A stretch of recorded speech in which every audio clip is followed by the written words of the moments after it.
जो बहुत से मर्द रखे वो पत्नी नहीं वैश्या कहलाती है। जिस तरह प्रेम करने वाली पत्नी का एक ही पति होता है, उसी तरीके से सच्चे भक्त का एक ही ब्रह्मा होता है, एक ही ईश्वर होता है। जिस तरह बहुत से मर्द रखने वाली पत्नी नहीं वैश्या कहलाती है, ऐसे ही बहुत से देवी देवताओं पर विश्वास करने वाला भी नास्तिक अधर्मी कहलाता है। ये डॉक्टर वेद प्रकाश उपाध्याय ने लिखा है। प्रेम करने वाली पत्नी का जैसे एक पति होता है। अच्छा, वो क्या कहती है? मैं तेरी ही हूं। पत्नी जो होगी वो क्या कहेगी? मैं तेरी ही हूं। और जो तवाइफ होगी, वैश्या होगी, वो ये नहीं कहेगी मैं तेरी ही हूं, वो क्या कहेगी? मैं तेरी भी हूं। ही और भी का बहुत फर्क है। इसीलिए कुरान करीम की इस आयत पर गौर करो, इय्याका नअबुदु व इय्याका नस्तईन। इसका तर्जमा क्या है? आए अल्लाह, मैं तेरी ही इबादत करता हूं, व इय्याका नस्तईन, और तुझसे ही मदद मांगता हूं। लेकिन हमारे बरेलवी भाई क्या कहते हैं मालूम है? आए अल्लाह, मैं तेरी भी इबादत करता हूं और तुझसे भी मदद मांगता हूं। इबादत तेरे अलावा दूसरों की भी कर लेता हूं और मदद भी तेरे अलावा दूसरों से भी मांग लेता हूं। यही तो मतलब हुआ। तो ही और भी का फर्क समझ गए हो ना? मैं समझता हूं इससे ज्यादा रगड़ने की जरूरत नहीं, मैंने बहुत रगड़ दिया है। अब शायद अकल होगी तो रात में सोते वक्त सोचेंगे कि मौलाना ने हमको क्या बना दिया है। अभी नहीं समझेंगे, सोते वक्त उनकी खोपड़ी में आ जाएगा कि ही और भी में हमने क्या बना दिया मौलाना। और हो सकता है कि लैपटॉप वाला बाबा कल भौंकने लगे, उसके कानों तक जाए तो वो है ही और भी में इतना बड़ा फर्क हमें क्या पहुंचा दिया। भोपाल में एक जलसा था, मैंने उस जलसे में सिर्फ इतना कह दिया था कि एक दर के भिखारी बन जाओ तो काहे दूर दूर हो तुम्हारी। हाँ, बहुत अच्छी तकरीर मौलाना साहब, हम इतना कह के चले आए और 10 दिन के बाद गालियां देने लगे हमको लोग। हमने कहा क्या हुआ? 10 दिन तक तो बड़ी तारीफ कर रहे थे, कि हमको क्या मालूम था। आज समझ में आया कि तो हमें कुत्ता बना के गए हो। एक दर के भिखारी बन जाओ तो काहे दूर दूर हो। अपने मालिक के वफादार बन जाओ तो उसी घर में तुम्हें खाना पानी मिलता रहेगा। दरवाजे दरवाजे जाओगे, तू भी खिला दे, घड्डी तू भी डालते, तो कहे दूर भाग, हट हट हट, तो कुत्ता जैसे भगाया जाता। तो वही मैंने कहा, एक दर के भिखारी बन जाओ अल्लाह के तो इज्जत होगी। उसी को मालिक समझो, उसी से मांगो, कभी नहीं एक दर के भिखारी बन जाओ तो तुम्हारी कभी दूर दूर नहीं होगी। बहुत अच्छी तकरीर। 10 दिन के बाद खोपड़ी में आया कि मौलाना हम ही को कुत्ता बना के गए। तो इनको देर में समझ में आता है। तो ऋग्वेद में जो बात कह दी है वो हमारे हिंदू भाइयों के भी देर में समझ में आएगी। ऋग्वेद में डॉक्टर वेद प्रकाश ने बहुत बड़ी बात कह दी। क्या कह दी? जिस तरह प्रेम करने वाली पत्नी का एक ही पति होता है, बहुत से पति रखने वाली और मर्द रखने वाली पत्नी नहीं होती, वैश्या होती है। ऐसी सच्चे भक्त का एक ही ईश्वर होता है, एक ही ईश्वर पर भरोसा रखता है। बहुत से देवी और देवताओं पर बिलीव करने वाला वैश्या समान होता है, वैश्या समान। ऋग्वेद भूमिका का ये मंत्र पढ़ने के बाद मैं जब कुरान पढ़ने बैठा तो इसी से मिलती जुलती बात कुरान ने भी कह दिया। ला यनकिहु ज़ानी इल्ला ज़ानियतन औ मुशरिकतन। जिनाकार मर्द का निकाह जानिया औरत से या मुशरिका औरत से होना चाहिए। जिनाकार मर्द का निकाह किसी मोमिना औरत से नहीं होना चाहिए, किसी नेक लड़की उसके निकाह में नहीं आनी चाहिए। जिनाकार मर्द को जानिया औरत, बदचलन औरत या मुशरिका औरत, शिर्क करने वाली औरत दे दो, उसके निकाह में आना चाहिए। शिर्क का और जिना का क्या ताल्लुक है, समझ में आता है।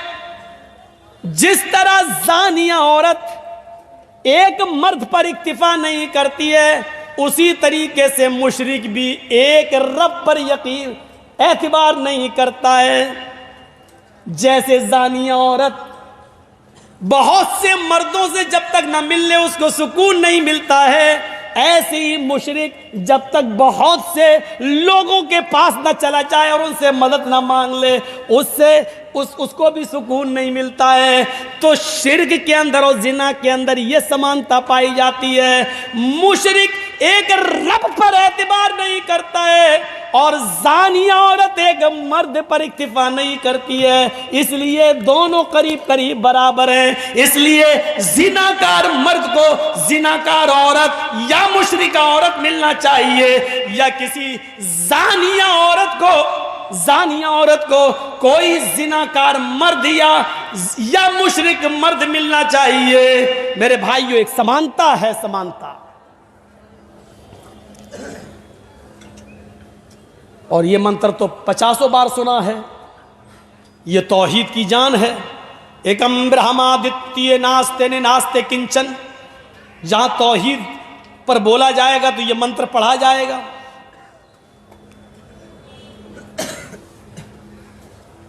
इस ब्रह्मांड का रचयिता और रचनाकार एक है, द्वितीय नास्ते दूसरा नहीं है, नेह बिल्कुल नहीं है, ना नहीं किंचन जरा सा भी नहीं है। इस ब्रह्मांड का और दुनिया का बनाने वाला एक ही है, दूसरा नहीं है, बिल्कुल नहीं है, कतई नहीं है, हरगिज नहीं है, जरा सा भी नहीं है, जरा सा भी नहीं है। और क्या चाहिए इससे बड़ी तौहीद और कहां मिलेगी। वाल्मीकि रामायण उठाओ, ये वाली नहीं, रामचरितमानस की बात नहीं कर रहा हूं, तुलसीदास जी वाली। वाल्मीकि रामायण, असल रामायण वही है जो 2000 साल पहले लिखी गई थी हिंदू धर्म के अकीदे के हिसाब से। जब रावण सीता को लेके चला गया तो हनुमान और लक्ष्मण दोनों तलाश करके रावण की लंका में आग लगाकर सीता जी को रावण के चंगुल से छुड़ाकर जब लाते हैं और रामचंद्र जी के सामने खड़ा कर देते हैं, तो सीता जी रामचंद्र जी के पैरों पे गिर गईं। वहीं से हिंदू धर्म में पैर छूने का रवाज चल रहा है। पैरों पे गिर गईं, उनके पैर छूने लगी। हनुमान और लक्ष्मण ने मेरी इज्जत लुटने से हमको बचा लिया और रावण हमारी इज्जत पर हाथ नहीं डाल सका। लेकिन जब सीता जी रामचंद्र जी के पैर छूने लगी तो रामचंद्र जी ने उनको छूने नहीं दिया। घुटनों तक पहुंची थी, पैरों पे जा रही थी, उन्होंने पकड़ लिया और उठा लिया। और वाल्मीकि रामायण कहती है रामचंद्र जी ने ये जुमले पढ़े, राम रामाय नमः, राम रामाय सत्यम अस्ति। है सीता, मैं राम हूं और राम का भी एक राम है ऊपर वाला। राम रामाय नमः। सीता, राम के राम को नम करो, राम रामाय नमः। राम के राम को, मैं राम हूं तेरा, तेरे राम का राम है ऊपर वाला। हाय सीता, राम के राम को, अपने राम के राम को नमा करो, अपने राम को नहीं। हिंदू भाई समझ बैठे, अपने राम को नमा करो, सर झुकाओ। जबकि रामचंद्र जी ये कह रहे हैं अपने राम के राम को नमा करो, अपने राम के सामने झुको, उसको प्रणाम करो, उसके सामने सर झुकाओ।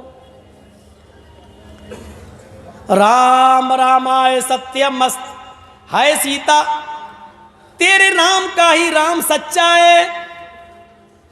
इसलिए अर्थी दी जाती है जब जनाजा उठता है हिंदू भाइयों में किसी का, तो जब शमशान घाट ले जाते हैं तो क्या पढ़ते हैं मालूम है?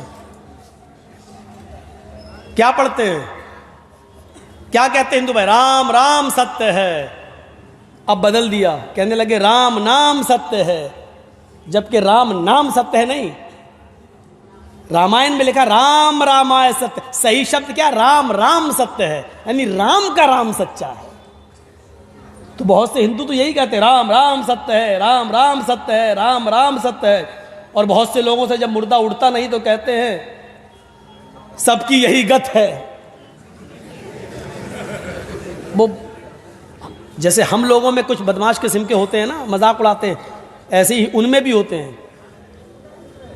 अब कोई कह रहा है जो उठा रहा राम राम सत्य है, पीछे वाले कहते हैं हमसे नहीं उठत है।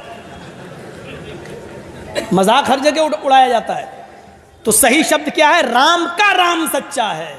अब बदल दिया राम राम। और सही शब्द क्या है? शमशान घाट। कहते नहीं शमशान, शमशान क्या पढ़ते हैं हिंदू लोग? उसको क्या कहते हैं जहां मुर्दे जलाए जाते हैं? शमशान। सही शब्द शमशान नहीं है।